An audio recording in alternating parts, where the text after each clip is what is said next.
निबोधत।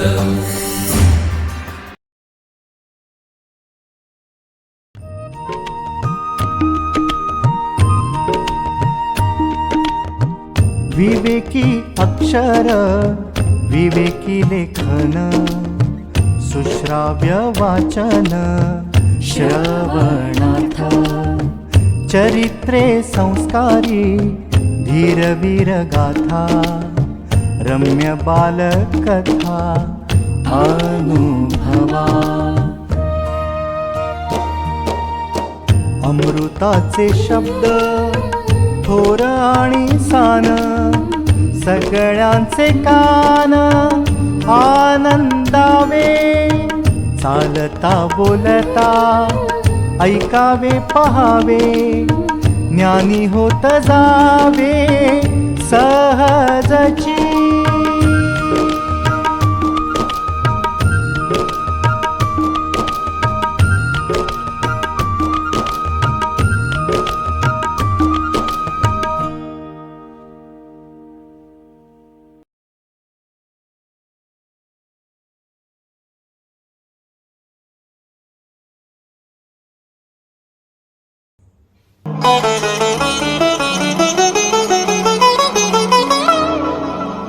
नमस्कार, विवेकानंद केंद्रातर्फे मी गौरव कुलकर्णी आज आपल्याला सर्वस्पर्शी विवेकानंद या पुस्तकातील एक पाठ वाचून दाखवणार आहे। लेखिका आहेत मीना देशपांडे। आजच्या समस्या आणि स्वामी विवेकानंद। भारत अत्यंत अर्थपूर्ण असं नाव असलेलं राष्ट्र। भा म्हणजे तेज आणि रथ म्हणजे रमलेला, तेजात रममाण झालेला तेजस्वी असा देश। त्यामुळेच प्राचीन काळापासून भारत आणि भारतीय सहिष्णू आणि मानवतावादी आहेत। त्यांनी नेहमीच सर्वच मानवांच्या हिताचा विचार करून कार्य केलं आहे। या संस्कारांच्या प्रभावाने स्वामी विवेकानंद हे प्रखर राष्ट्रभक्त होते, त्याचबरोबर मानवतावादी तत्वचिंतक होते। स्वामीजी पौरात्य तसेच पाश्चिमात्य देशांमध्ये जाऊन आल्याने व द्रष्टेपण असल्याने ते मानवतेला आव्हान देणाऱ्या समस्या जाणत होते आणि समस्या निवारणासाठी काय केलं पाहिजे हे त्यांच्या व्याख्यानांमधून व प्रत्यक्ष कृतींमधून सांगत होते। आजच्या समस्यांची उत्तरेही त्यात मिळू शकतात। आजची एक मोठी समस्या म्हणजे आरोग्य। बलोपासना न करणं, अनावश्यक सुखसोयी, दूरदर्शन, बैठे काम अशा अनेक गोष्टींमुळे योग्य प्रकारे व्यायाम, योगासन, मैदानी खेळ खेळले जात नाहीत। त्यामुळे शारीरिक व मानसिक दुबळेपणा येतो। स्वामीजी नेहमीच दुबळेपणाचा धिक्कार करतात व सामर्थ्याचा जय जयकार करतात। स्वामीजी म्हणतात, तुम्ही कमकुवत असल्याखेरीज कुठलाही रोग तुमच्यावर काबू करू शकत नाही। म्हणून स्वामीजी तरुणांना मैदानावर फुटबॉल खेळण्यास सांगतात। ते स्वतः लहानपणी कुस्ती, घोडेस्वारी, होडी बोलवणे, जोरबैठका काढणे अशा प्रकारचे व्यायाम करत असत। मानसिक सामर्थ्यासाठी स्वामीजी उपनिषदांचा अभ्यास करायला सांगतात। ते म्हणतात, उपनिषद या सामर्थ्याच्या खाणी आहेत। त्यांच्या मते सामर्थ्य हे जीवनाचे मूलतत्व आहे। या जगात काय पण परलोकातही दुर्बलांना स्थान नाही असं ते म्हणतात। म्हणून बलोपासना अत्यंत महत्वाची आहे। कुटुंब संस्था हा भारतीय संस्कृतीचा कणा आहे। भक्कम व परिपक्व कुटुंब संस्थेमुळे अनेक संकट आक्रमण होऊनही भारतीय संस्कृती टिकली आहे। फक्त असामान्य आणि बुद्धिमान व्यक्तींमुळे राष्ट्र महान होत नसतं किंवा संस्कृतीचा प्रवाह अव्याहत सुरू राहत नसतो। त्यासाठी सर्वसामान्य माणूसही तसाच नीतिमान, संस्कृती जतन करणारा, संस्कृतीचा वाहक असायला हवा। हे कुटुंब संस्थेमुळे घडतं। व्यक्तीची जडणघडण ही कुटुंबात होत असते। स्वामीजींच्या लहानपणच्या अनेक गोष्टींमधून पालकांचे व मुलांचे संबंध कसे असावे, सहजपणे मुलांवर संस्कार कसे करावेत हे समजतं। आज परिस्थितीमुळे विभक्त कुटुंब पद्धती आपण अवलंबली आहे। त्यामुळे परस्परातील बंध कुठेतरी कमकुवत झाल्यासारखे वाटत आहे।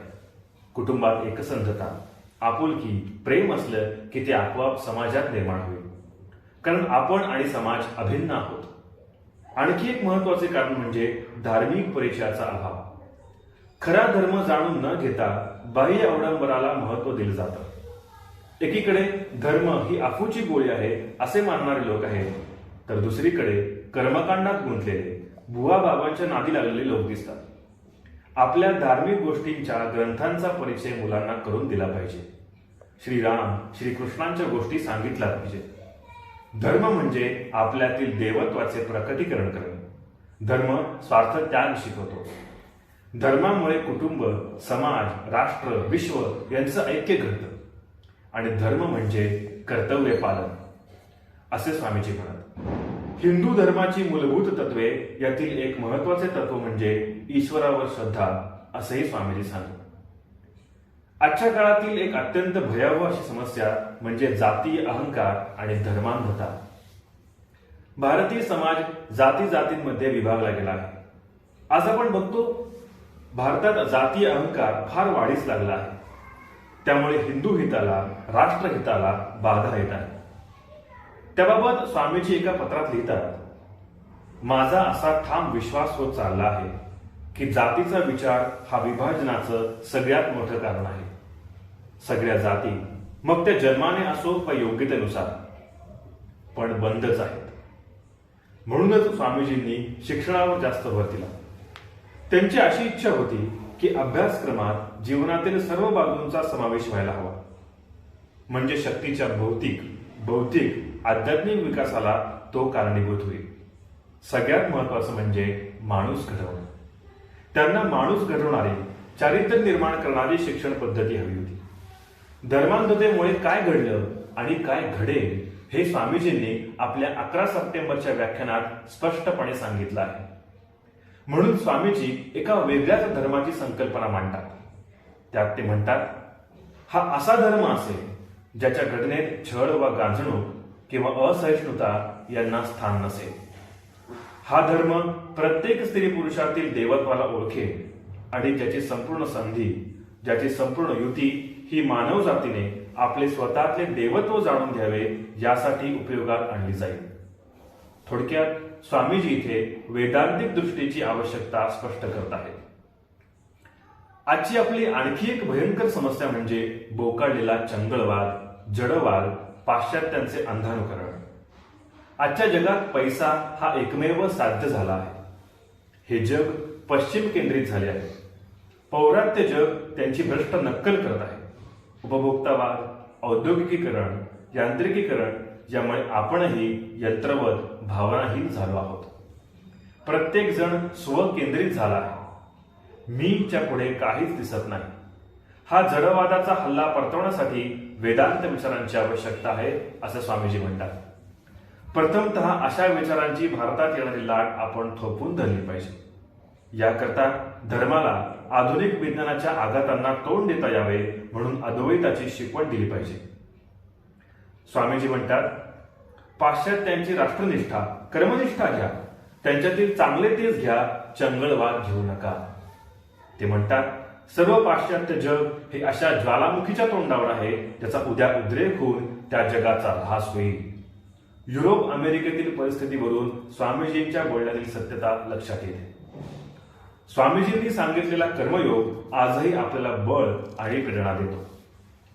स्वातंत्र्य हाचा पवित्र शब्द आहे, पण स्वामीजींची स्वातंत्र्याची भूमिका अत्यंत उदात्त अशी आहे. ते म्हणतात, स्वतंत्र व्हा.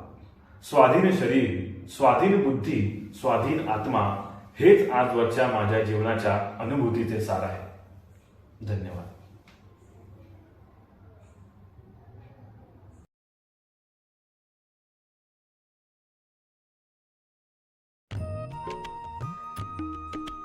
विवेकानंद केंद्र मराठी प्रकाशन विभाग म्हणजेच MPRV गेली 35 वर्षे संस्कारक्षम आणि राष्ट्र जागरणपर पुस्तकांच्या प्रकाशन व्यवसायात. 135 हून अधिक पुस्तके, 10 लाखांहून अधिक प्रतींची एकूण विक्री, कार्यकर्त्यांना उपयोगी पडेल अशा माहितीची विवेकशलाका आणि केंद्राच्या देशभरातील कार्याचा परिचय करून देणारी कार्यदर्शिका. संपर्क अश्विनी हाईट्स, पहिला मजला, ग्राहक पेठेजवळ, टिळक रोड, पुणे 30. संपर्क क्रमांक 988106 1686